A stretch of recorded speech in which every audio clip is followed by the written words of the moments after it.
John Miller was 75 years old, and most people in his small town of Willow Springs admired him for his energy.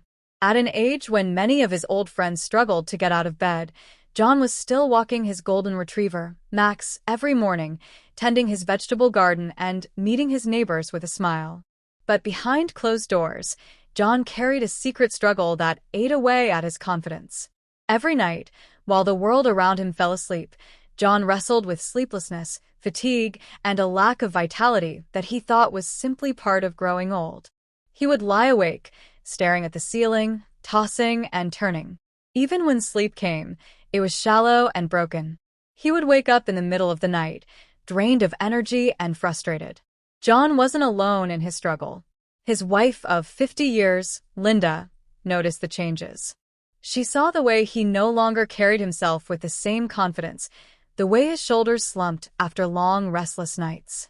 She loved him deeply, but it hurt her to see the man she once knew as so full of strength lose his spark.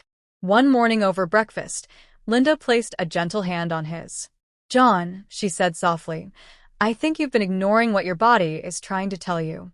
Maybe it's time we do something about it." At first, John brushed her off.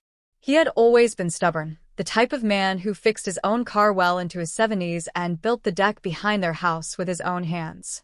"I'm fine," he muttered, but Linda knew better.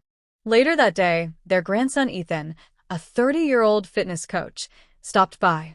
John tried to hide his weariness, but Ethan noticed immediately. "Grandpa, you don't look so good. What's up?" John sighed. For the first time, he admitted the truth. "I just can't seem to sleep through the night anymore. I feel weak. I'm tired of being tired." Ethan leaned forward. "You know, Grandpa, a lot of people your age deal with this. But it doesn't have to be permanent. There are simple lifestyle changes that can make a huge difference. Even just 2 minutes of the right routine can transform your nights." John raised an eyebrow. 2 minutes? You're telling me I've been dragging myself around like this for years, and all I need is 2 minutes. Ethan laughed. "That's the thing. People think it takes hours of workouts or drastic changes, but sometimes small, consistent habits are the secret." That conversation marked the beginning of John's journey. Ethan promised to guide him through small but powerful steps to restore his energy and help him reclaim his nights. The 2-minute ritual. Ethan introduced John to what he called the 2-minute rule. It wasn't about pushing heavy weights or running miles. It was about quick, targeted actions to activate the body's natural strength and balance before bedtime. "Every night before bed, Grandpa," Ethan explained, "you're going to do a simple breathing exercise and a short mobility stretch. That's it. Just 2 minutes." The routine involved deep breathing in through the nose for 4 counts, holding for 4, and exhaling for 4. This helped calm the nervous system. Gentle stretching of the legs and back to improve circulation and relax tense muscles. John was skeptical. "You think this little breathing trick is going to help me sleep like I did when I was 40? Ethan grinned. "Not overnight, but give it a week, and tell me how you feel." The first week. The first night, John felt a little silly standing in his bedroom, breathing deeply while Linda watched. But she encouraged him. "What's the worst that could happen? You're already not sleeping well." To his surprise, after just a few nights, John noticed he fell asleep faster. By the end of the week, he was waking up less often. He didn't feel like a brand new man yet, but he felt something he hadn't felt in years: hope. Linda noticed too. She smiled as she watched him hum while making coffee in the morning, a small bounce in his step. "See? 2 minutes isn't so bad." Beyond the 2 minutes, Ethan didn't stop there. Once John was comfortable, he introduced more simple steps. Morning walks. John was already walking Max, but now he made it a brisk 15-minute routine to get his heart pumping. Hydration. Ethan encouraged him to drink more water instead of late-night coffee. Balanced diet. Linda joined in by cooking more whole foods, grilled salmon, leafy greens, and fresh fruit from their garden. Cutting screen time. John agreed to turn off the TV an hour before bed, replacing it with reading or listening to calm music. The changes were small, but they built on each other. Within a month, John felt years younger.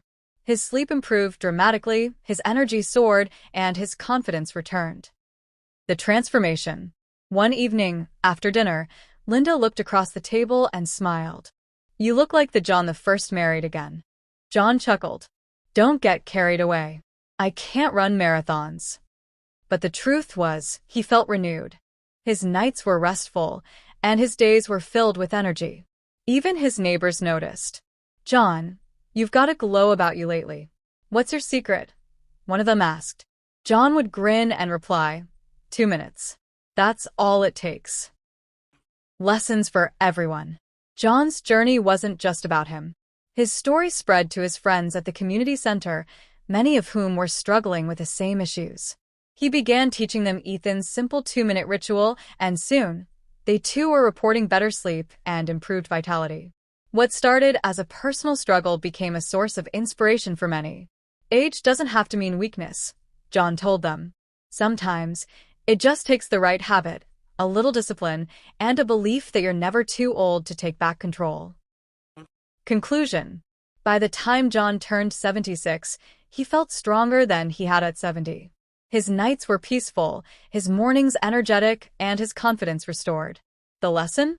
Sometimes, the key to long-lasting vitality doesn't lie in complicated solutions or expensive treatments. It can be as simple as a 2-minute nightly ritual, consistent, mindful, and tailored to what the body truly needs. For John, those 2 minutes became the bridge between sleepless nights and rejuvenated mornings. And as he often told his friends with a grin, "If I can do it at 75, so can you."